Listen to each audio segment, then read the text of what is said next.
Nos acompaña a esta hora el director nacional de análisis normativo e incidencia en política pública de la Defensoría del Pueblo, Walter Soriano. ¿Cómo está, Walter? Muy buenas tardes, gracias por acompañarnos.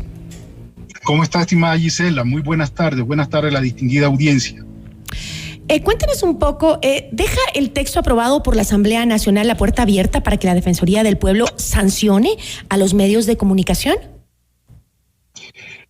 La Defensoría del Pueblo, como ente rector en materia de derechos humanos, siempre tiene la prevención y la cautela de revisar ciertos textos en los cuales lo involucra, adecuándolo a la normativa internacional que garantiza el respeto y la defensa de los derechos los derechos humanos y de la naturaleza. En ese contexto, pues, el proyecto de ley reformatoria a la ley de comunicación, pues, ha sido puesto en conocimiento de nosotros para hacerle las revisiones del caso, de la cual sí tenemos algunos reparos en el ámbito técnico.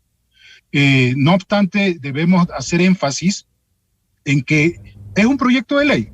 Es un proyecto de ley y mientras no se encuentre publicado en el registro oficial, pues, no tiene fuerza para que entre en vigor. A ver, sí, ¿no? pero según entiendo, lo que dice la ley aprobada en la Asamblea Nacional es que esta institución, la Defensoría del Pueblo, sería la encargada de iniciar los procesos de protección de derechos de conformidad con sus competencias o ejercer las acciones constitucionales que le asistan. Usted acaba de decir un poco cuál es la función de la Defensoría del Pueblo. ¿No entra dentro de justamente estos términos? A ver, acordémonos, y creo que aquí hay que hacer un poco de énfasis en el sentido de que existe un vacío y desconocimiento por parte de la ciudadanía y de algunos sectores, en que a partir de la eliminación de la Supercom, de pronto hay esa sensación de que existe la indefensión por parte de quienes se sientan perjudicados sus derechos en este ámbito de la comunicación y que no tienen de pronto dónde recurrir para presentar su reclamación, ¿no? o su requerimiento, ¿no? Porque justo quien recababa y quien atendía estos trámites era antes la Supercom. Eso es falso. ¿Por qué? Porque acordémonos que a partir de la eliminación de la Supercom, todas las atribuciones que le concernían a este ente, pues pasaron a la mayoría de los artículos y de las atribuciones pasaron a la Defensoría del Pueblo, ¿no? Entonces, excepto aquella, sí tiene competencia la Defensoría, una competencia constitucional la Defensoría del Pueblo, si lo ha hecho ya. Exactamente, excepto. Perdón si me repite porque no sé qué sucedió. Parece que algo pasó, abogado. Parece que ha muteado su micrófono.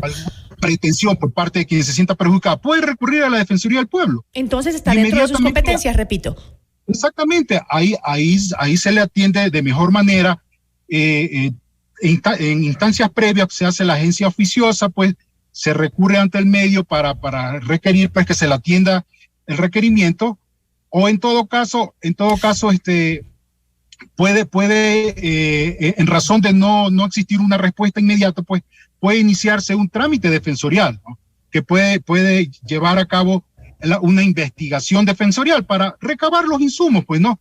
Que de pronto pueden servir para instaurar un recurso en el ámbito constitucional. Entonces eso está vigente. Okay. No es necesario, digamos, recurrir a los preceptos que están en propuesta para decir que a partir de la propuesta y entrada en vigencia de esta reforma a la ley, pero ahí entonces, recién, a partir de aquello va a tener vigencia la defensa de los derechos de quienes se sientan perjudicados. Pero lo que se dice dentro de esta reforma a la ley que fue aprobada en la Asamblea Nacional es justamente las capacidades o las acciones que ya la Defensoría del Pueblo está haciendo. O sea, tiene la Defensoría del Pueblo la capacidad operativa completamente de ejercer estos controles de derechos sobre la información promulgada dentro de los medios de comunicación. Ya lo hace.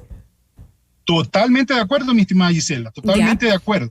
Es más, acordémonos también que dentro de la propuesta, y estos son los aspectos de carácter técnico que tenemos reparos y observaciones, ¿no? Tomando en cuenta que la Defensoría del Pueblo en ningún momento, ni para primer debate ni para segundo debate, fue considerada y fue llamada para que presente sus observaciones o para que comparezca y haga aportes, ¿no? En este sentido. Okay. Solamente como un paréntesis, tomar en cuenta este tema, ¿no? Por otro lado, el aspecto que le iba a mencionar es que hacen mención a acuerdos conciliatorios. Acordémonos que en todo proceso judicial o jurisdiccional existen los acuerdos conciliatorios. Eso es como parte dentro del proceso. O sea, no es algo nuevo porque está dentro del mismo aspecto procedimental.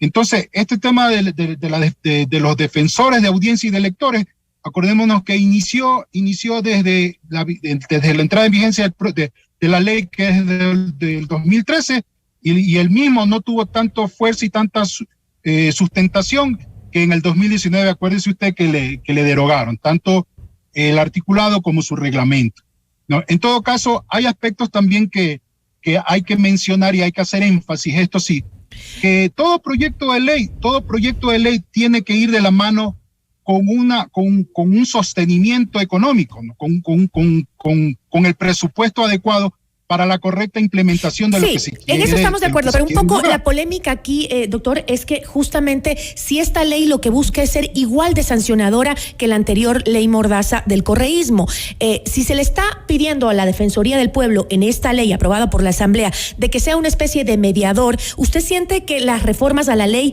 pues les están obligando a ser ustedes sancionadores? Lo que está aquí es más bien desde el criterio técnico. Como le digo, en principio, este es un proyecto de ley y la competencia radica en el Ejecutivo en analizar la pertinencia o no del articulado y de lo que ha analizado la Asamblea Nacional para verificar si se adecúan a sus expectativas y, más allá de aquello, si se adecúa a las expectativas de quienes se sientan vulnerados en este sentido. Es un proyecto de ley y a él le corresponderá. Sí, doctor, pero obviamente aquí al que le están dando un papel importante dentro de la ley aprobada dentro de la Asamblea es justamente la Defensoría del Pueblo. Ustedes han hecho un análisis de esa reforma a la ley, de ese proyecto aprobado en la Asamblea. Algunos dicen, para algunos es simplemente la opción de que no exista ningún tipo de sanción penal, sino que se llegue a la Defensoría del Pueblo como parte de un mediador para que aquel periodista que en lugar de ir a ser judicializado vaya a ser capacitado si es que no cumplió de buena manera sus funciones. Eso es lo que dice, según, eso es lo que defiende, eso es lo que defiende el asambleísta Marcela Holguín, que es la que participó y que creó este proyecto de ley. Ahora, por otro lado, dicen que no es así, que dejan tan abierto el tema que puede ser eso, utilizarle a la Defensoría del Pueblo para convertirse en el ente sancionador de los periodistas. ¿Eso es posible? A ver, como usted muy bien tocó un punto muy importante respecto de la recurrencia, de los recursos que tiene el usuario o quien se crea perjudicado en sus derechos en este ámbito de la comunicación.